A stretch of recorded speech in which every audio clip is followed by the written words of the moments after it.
Donald Trump and I wrote 2 books together because we're concerned about the lack of financial education in our school systems. So you think about the source of it. If there's no financial education in our school systems, then the people running our government are idiots.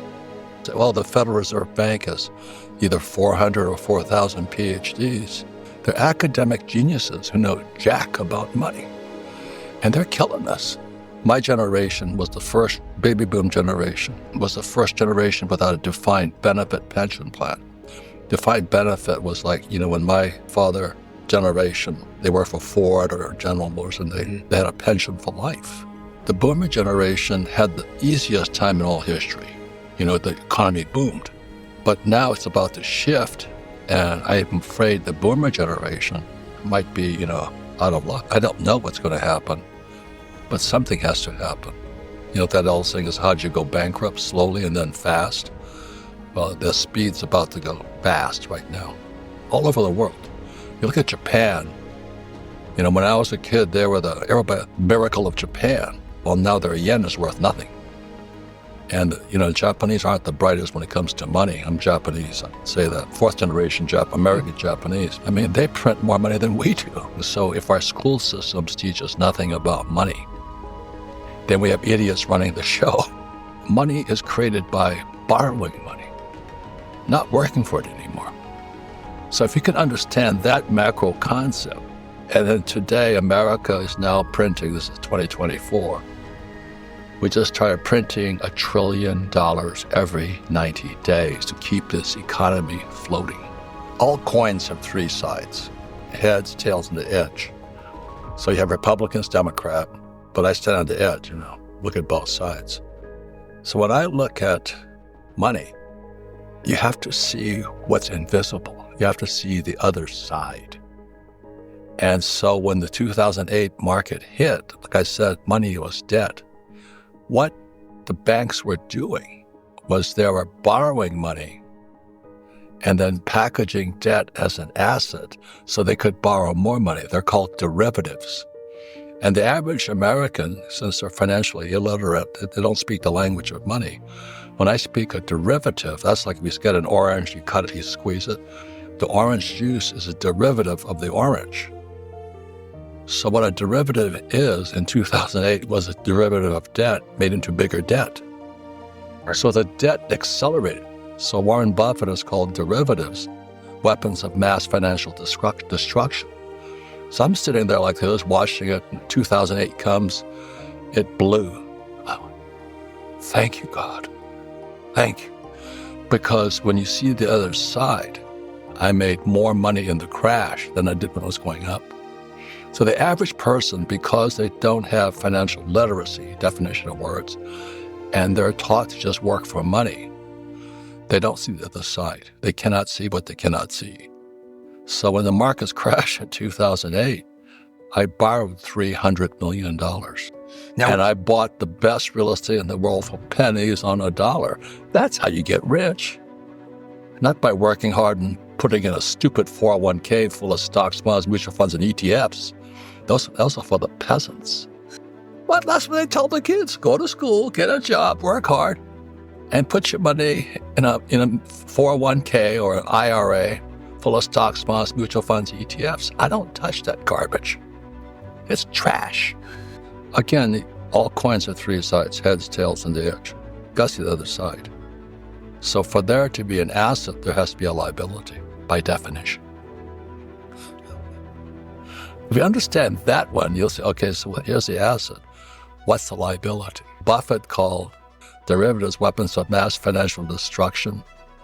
I package that debt, and that's how I make my money. So I know what those guys who are like BlackRock and all these guys, the mutual fund, the Vanguard, they're just packaging garbage and selling it. If you read Rich Dad, Poor Dad, it's the #1 book in the world for 27 years. And I flunked out of school because I can't write. And the publishers of New York, like Simon & Schuster, they all turned Rich Dad, Poor Dad down. They said, because they're like my poor dad, these academics are the worst people on planet Earth. Because they have this stupid piece of paper that says, you're smarter than that guy over there. I used to say my poor dad, it's a piece of paper. Show me your financials. Oh, I got my PhD. If you can understand the insanity of that somebody actually thinking their PhD makes them smarter than the village idiot out there. If you can understand that insanity, I don't pay taxes. Only idiots pay taxes. You're broke, you're working hard, you pay taxes, and you're saving dollars. And they're printing dollars. But I have a PhD. My other friend has a real estate license. They think a lousy piece of paper like the dollar bill is important. Well, it's a piece of paper. It's a derivative. So in Rich Dad, Poor Dad, I said there's 3 main rules. The rich don't work for money. What I do as a capitalist is I create assets.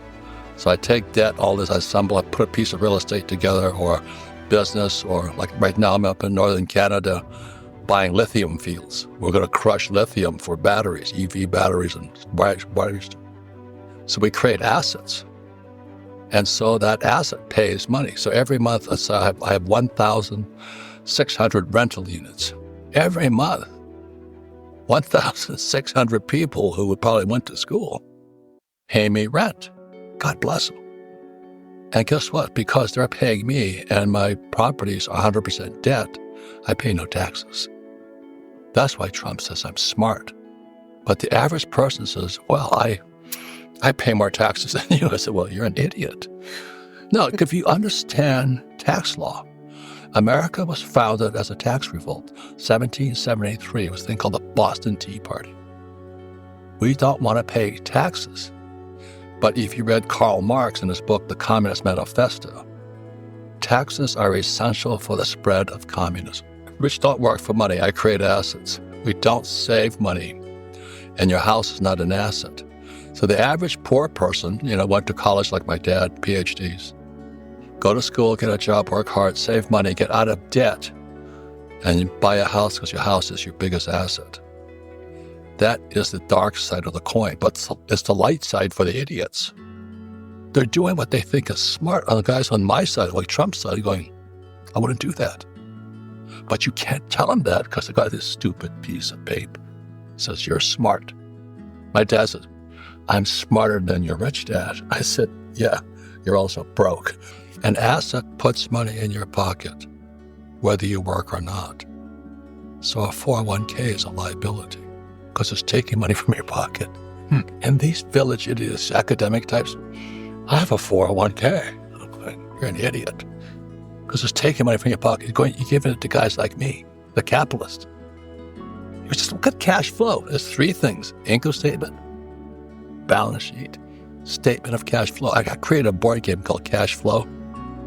That's the only game that teaches accounting, having fun.